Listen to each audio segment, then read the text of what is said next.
What is a friendship? Well, to answer that question, we need to know what a friend is in the first place.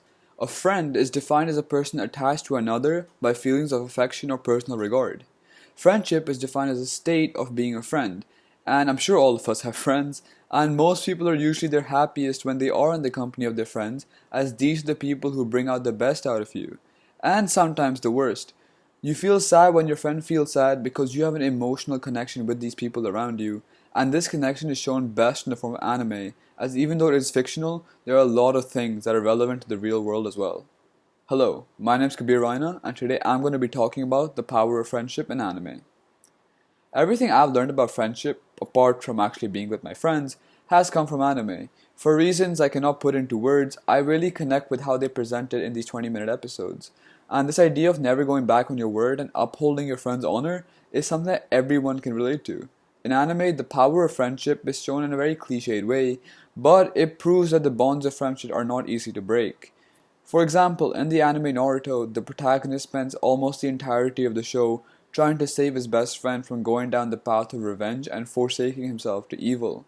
After spending the majority of the series in separate scenes, they have a final battle in the Valley of the End where Naruto wins and Sasuke agrees to stop acting on revenge.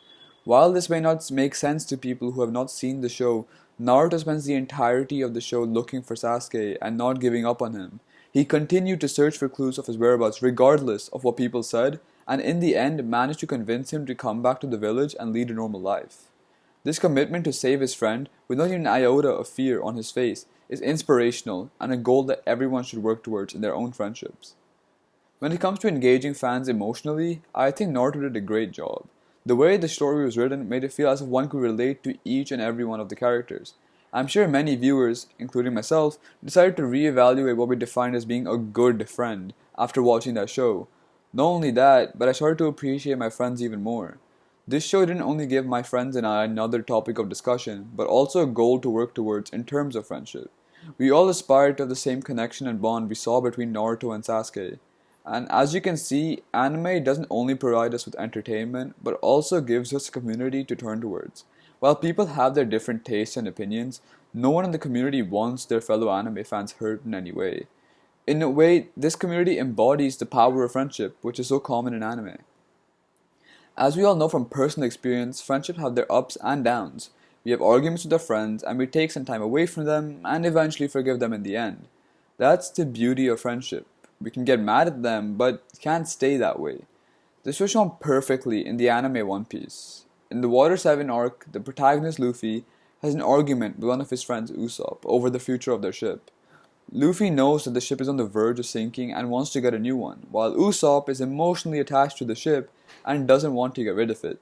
They all go down their separate ways, but various events lead them back to each other and they realize that they need each other to keep the crew running. This is what I was describing earlier. Although this is exaggerated a bit, it shows us that forgiveness plays a big part when we're in a friendship. It teaches us that being the first one to say sorry can potentially save a friendship. This really hit home for me, as many of my friends would probably describe me as stubborn. While I have been on both the winning and losing sides of arguments, the amount of times I should have apologized is nowhere near the amount of times that I have. And when I read that part of the manga, it's like a switch had turned on inside of me. Memories of previous altercations came back to me, and I realized how many times I should have been the one to say sorry. Needless to say, that is something that I'm working on recently. Families these days are a lot smaller than they were 50 to 70 years ago. There are fewer siblings, and in my case, I'm an only child. Not only that, but both of my first cousins live outside of India, so due to this, I've always thought of the close friends that I have as my second family. We've laughed, fought, and trusted each other over the years. And I recently moved back to India from Dubai, leaving my friends behind. Luckily, we live in a day and age where technology reigns supreme and we can communicate with each other at the click of a button. However, we're not in a situation where for the foreseeable future I can't even go back and visit them. And this is why I'd like to leave you all with a message. Cherish the people you have around you, as you never know what may take place in the future that leads you to having to be separated from them. Thank you.